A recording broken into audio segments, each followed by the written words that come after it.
way to work, Mike Carano, about 4.5 years ago, I was on my way to Loveline Studios. Oh, you're telling this story? Yes. And then the rib story. I have vague recollection of being pounded over the head with a mag light on the street. Glass. By a police officer? Glass in my hand from my windshield. And then I remember people in the distance saying, stop doing that. My next memory is waking up in the hospital. It's not coming to work. Covered in blood. Stanley on my lap. A doctor poking around in my brain, my head, telling me that I have to sit still. And I'm like, I got to go to work. Long story short, I got in a wreck. I still, to this day, have no idea how it happened. I was driving here. It was actually a few blocks from here. And I barreled into the back of a van, which then hit a motorhome that was had a guy living in it on the streets of Venice. And he was very upset with the accident. Because you woke him up? And he came out and he hit me over the head after I was in the accident at least 3 or 4 times. I had to go to court. With what? With a mag light. Oh, yeah. And he cracked my skull open. And Tyler came to pick me up. And I think that I had you bring me back to work, and I had to do some work that night, right? So I just really started Loveline. I'd been here for maybe a month, maybe 2 months. And Anderson just doesn't show up. And he's usually here by like 9:20. What do you do when he didn't show up? Thankfully, the guy who usually fills in for Anderson. The guy that used to fill in, he has 2 fingers on each hand and no legs. I'm a big fan of the show. So he's a SEAL? He's not a SEAL. He was here doing some production, and I was like, hey, Dave, can you come in? I don't know where Anderson is. The show did get on air a little 5 late, minutes. right? And he was like, okay. He came in, and we did it fine. We're trying to figure out where Anderson was. So Ann was like calling all the contacts she had that knew Anderson. Because I've like, never not shown up to work. I've never even called in sick. And his phone wasn't answering, whatever. Good. I hate people that call in sick. And finally, unless you're a hot chick, then someone we get a hold of starts calling around to all the local hospitals and calls us back and says, oh, they have someone under that name at the Kaiser. And you're like, I don't think that's him. And Keep they go, calling other hospitals. They need someone to go there and like pick him up. And everyone in here, Dr. Drew, Stryker, and Ann, they're all like, well, I don't know who's going to go do it. And Drew's like, I'm busy. Stryker leaves. Was it after the show? And Ann's like, I've got to get home or something like that. Wait a minute. I didn't hear any of this until right now. And they're like, this is hurtful. And I was like, like, it's way worse. It's very hurtful. I was like, I guess I could do it. Drew's like, great. And then like left. Was it during the show or after the show? Drew said he would do it, but he didn't know if it'd be weird that Dr. Drew was showing up to pick you up. Wait, was it during the great question that Carano just brought up? Was it during the show or after the show? This is at the show was over. Oh, that's God. depressing. So that is very depressing. They're like, "Can you go do it, Tyler?" I'm sorry, I was like, this story's going to make you sad. Yeah, I'll go get Anderson. And like I said, we didn't really know each other. Anderson probably still didn't like me at this point. Thank God Anderson it was never you, though. likes new people. No, I was fine with you by then. Thank God it was you, because I wouldn't want, God forbid, Drew to show any of that. Everyone that you just said, I would not want anyone other than you. Maybe Ann. Yeah. But Drew walking in, I can't imagine that. Stryker, I can't imagine that. Yeah. Thank God it was you, but that's fucked. That's very hurtful. Oh, they said that they needed someone to come and get Stanley, or also because Stanley was there. Yeah, that was another thing. They kept threatening to get animal control, and that's what they're saying to me as my brain. And they is come out with a little mag light and hit him over the head, seeping out of my head.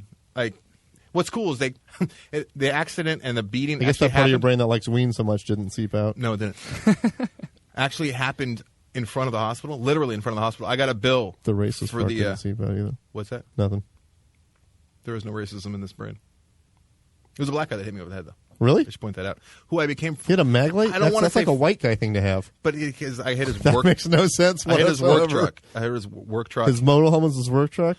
Really? And Is he a prostitute? No, he worked on his work truck, and then he lived in the motorhome. And but it's weird that he would take violent action. And I've got more to this story also. All right, go. He go. said that he thought I was trying to flee the scene. I'm like, why would I try and flee the scene? He's like, I had to keep you. I ended up I had to go to court like a month or two later because the state pressed charges against this guy because it was like assault. Yeah, big time. I agree. I went and sat down next to him before my attorney got there, and I didn't even want an attorney. I didn't want any of this, but it was mandatory. I had to show up. Yeah. Which is weird. I got a subpoena. If I didn't show up, they said take work off. Clear the entire day. I'm like, but I'm the victim. They're like, yeah, that's what happens. You get re-victimized in all this. It always happens every day. So I go in. I have to tell you what I just did in a moment. I had no idea who this guy was. I didn't know black, white, girl, guy. I knew nothing about it. Okay, tell me now, because you're not going to be able to listen to a word I say. Christ. I wanted the chair to swivel more this way, so I started doing it like this with his ear. He's pulling on Stanley's ear to leverage I wanted the chair, so he's facing me more, so I started pulling Stanley's ear to move the whole Stanley's chair. ear to... Sorry.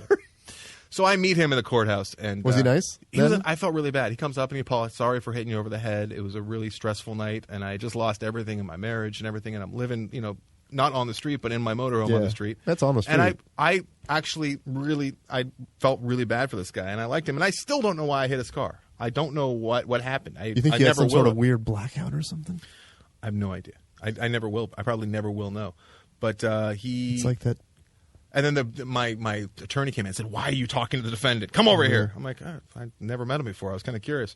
So I went on the stand, and they showed me horrible pictures of my head that night. And my face was completely swollen out. It was crazy looking. Was it a right? jury so trial or was it just in front of a judge? No, it was just in front of a judge. So- And I said, please, I don't want this guy to be held, probation at the most, but I don't think he even needs that. Do not lock this guy up. Go ahead. So I go and I went actually just to pick up Stanley. They're like, but then the doctors were like, hey, if you hang out a little bit, you can take your friend home too. I was like, okay. So Anderson, I finally get him out of there, and I'm like, where do you live? Like, tell me where to go. And he starts sending me. We go completely the wrong direction, but he's like, I gotta get some smokes. So we pull over at this gas station, and I was like, here, give me the money, and I'll go get him. He's like, no, I want to do it. His head is like split open. He's covered in blood. His shirt is all bloody. Yeah. I think God Drew would not take me to get smokes. See, that would have been a problem. He's all Did they bloody put and stitches gross. in your head and stuff like that? His face is all swollen up, and he goes, no, I got this. And he walks up to the lady who's, I can see her face, she's terrified, behind her little remember glass any of this. wall at the gas station. And he's just like, some American spirits. And she's like, okay. She gets it to him. We get Don't back rob in the me. car. She hands you all the money too. We drive all the way to Anderson's place, and I've got to be up early ass because I have jury duty the next morning. Ironic. I know. Yes, it is ironic. So I get there and I open his fridge, and there's not a goddamn thing in his fridge. I'm like, you're going to wake up tomorrow morning, and you're going to be hungry and dying of thirst, and you have nothing. Was Jillian there? No, she worked nights at this point, like And, overnight. and Anderson didn't have his cell phone anymore. Yeah, he that lost his disappeared cell phone at some the- point. at the side of the. Also, it should be noted, I walked out of that hospital. Like I just blew by people, and they're Hey. like, you've done the same thing. Yeah, And I know. so they Anderson- don't give a shit. They Anderson don't give keeps a shit. asking me to take him to a payphone because he needs to call Jillian. And I'm like, you can use my cell phone. He's like, take me to a payphone. I'm like, I have a cell phone. I wasn't thinking clearly. I don't want her to track And I finally, the call. I finally like put it in his hands. Like, you can use my phone. And he was like, oh, okay. My brain So was mush. we go to the gas station across the street from his house to get some like sustenance for his place. All he ends up getting after being in there for like 10 minutes is he goes up to the counter with a Powerade. And I'm like, don't you want like some food or something for like breakfast? even a Slim Jim, for he had God's nothing sakes. in his fridge except some frozen hockey pucks. When I lived in Long Beach, I had nothing but Slim Jims in my fridge for about 6 months. I got them Really? from Were they what's good? the name of the guy? I think he died recently. Ma- but he Macho? Macho Man Randy I Savage. don't think he's dead, is he? Yeah, he died. snap into a Slim Oh, Jim. you're right. Snap into the Yeah, Slim he Jim sure guy did. came in a love line, and he gave us like literally a trash bag of Slim Jims. That's all I ate for probably 2 weeks. Before Got I to could eat admit, anymore. those babies when you're kind of hungry, the first bite, All I had in my fridge. Delicious, That's right? it. I like All that right. you kept in the fridge. That's classy. So we're at the gas station, Classy. and I why would you keep in the fridge? Those babies I don't stay know. forever. I get a couple like pastry things also. I'm like, yeah, he needs these too, whatever. And all of a sudden, Anderson goes, Needs wait, pasties? what time is it? I'm like, I don't, dude, it's like 2 or something. And you're like, oh shit, you got to take me back to work.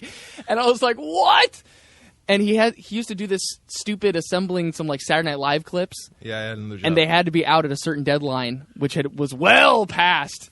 So we hop in the car and drive the 10 miles back to Loveline, and I sleep on the couch while he works, all bloodied and crazy. Wow, you're a good friend. And then you Really went to good jury friend. duty the next day? And then, after he's finally done with that, he's like, it's only going to take like 10 minutes, buddy. And then like 2 hours later, we leave.